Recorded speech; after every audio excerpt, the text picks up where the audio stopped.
वाले चुनाव में मतदान करे, यही उनका सोच है। और पूरे पूरे प्रदेश में इसके बारे में चर्चा है, कोई दूसरा चर्चा है ही नहीं। मैं दोबारा कह रहा हूं, कल ममता बनर्जी जो प्रिडिक्टेबल स्टेटमेंट वो देना चाहती थी, वो प्रिडिक्टेबल स्टेटमेंट उन्होंने असेंबली में दे दिया है। उसके और प्रसेनजीत, इसी मामले पर एससी आयोग के अध्यक्ष की प्रेस कॉन्फ्रेंस हो रही है, आइए सीधे रुक करते हैं।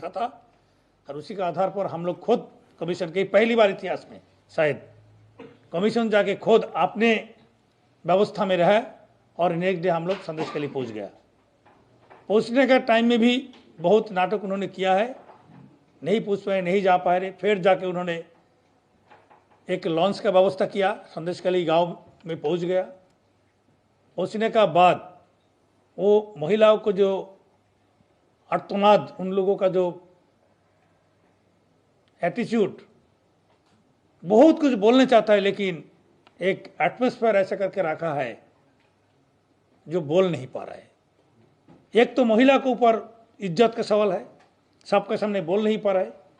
लेकिन 34 साल इस फील्ड में काम करने का कारण में मेरे अनुभव था, मैंने सारी चीज़ समझ लिए जो लोग क्या बोलना चाहता है। बार बार पूछ रहे क्या किया आपके साथ, क्या किया। शाहजहां मुल्ला आपको उठा लेके जाता था आपका लोगों का थ्रू से, तो आपके साथ क्या किया है। वो हमको पकड़ के ले जाता था, रात भर बैठा के रखता था, फिर क्या किया। लेकिन हम जानते हैं उसके बाद क्या कर सकता है, आप लोग समझता है। लेकिन वो लोग बोल नहीं पा रहा है, उनका मन का जो भावना है। पुलिस को मैंने एक ही चीज़ बता रहा था, जो विक्टिम परिवार है उससे तो मिलने तो दीजिए। वो लोग मिलने के लिए कोई कोऑपरेशन नहीं किया है। हमारा अपना सोर्स लगा के उनका घर में जाके पूछा है और उन्होंने जो कहानी बताया कल आप लोग देखा है जो किस टाइप का टॉर्चर उन लोगों को बस हुआ है। गरीब गरीब लोग हैं, इनको सेफगार्ड करने के लिए एक राष्ट्र का जो मुखिया होता है इनका दायित्व बनता है, कॉन्स्टिट्यूशन में है। मैंने उनको बोला है जो कॉन्स्टिट्यूशनल मैंडेट है, अनुसूचित जाति वर्गों को, लोगों को सेफगार्ड के लिए अलग से प्रावधान है कानून में, आप लोग क्यों नहीं किया रहे। और हम लोग तो कुछ नहीं करेंगे, उधर काम तो आपको ही करना पड़ेगा। जो बात आप लोगों का सामने नहीं बोल सकता है, नहीं बोल पा रहा है, वही बात हम लोग सुन के आपके पास रिपोर्ट पेश करेंगे। आप वो रिपोर्ट के आधार पर आप लोग कार्रवाई कीजिए। लेकिन हम लोगों को सुनने नहीं दे रहा है, हमारा बात सुनने के लिए वो लोग तैयार नहीं आए। एडीजी रैंक का ऑफिसर थाना में मौजूद था, जब कोई ऑफिसर नहीं आ रहा है, पूरा कमीशन लेके हम लोग संदेश के लिए थाना में पहुंच गया। संदेश के लिए थाना में जाके हमारा खबर मिलते ही वो एडीजी सिद्धनाथ गुप्ता उधर से हमारा सामने से चला गया। एक भी बात नहीं किया उन्होंने, बहुत इंसल्टिंग तरफ किया है। कोई कमीशन जाता है, कमीशन को उनको रिस्पेक्ट देना चाहिए। ये जो ऑफिसर लोग हैं, लगता है कोई पार्टी का कैडर जैसे व्यवहार कर रहे हैं। एक कॉन्स्टिट्यूशनल बॉडी है, इसका सामने इस टाइप का बिहेव कर सकता है। अगर उधर का जो साधारण पब्लिक लोग है, इनके साथ क्या व्यवहार कर सकता है, आप आराम से सोच सकता है क्या हाल चल रहा है बंगाल में।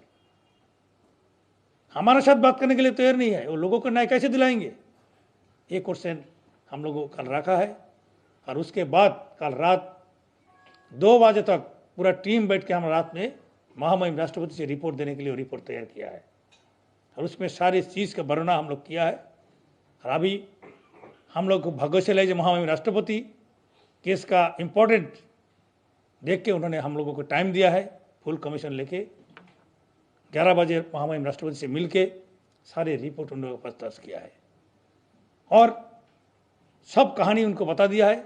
मीडिया के माध्यम से उनका भी पास खबर है, लेकिन जो चीज़ हम लोग सामने जाके देखा है सारी चीज़ उनको दिया है और उचित कार्रवाई करने के लिए कमीशन का तरफ से जो राइट बनता है हम लोग को लिख के भेज दिया है।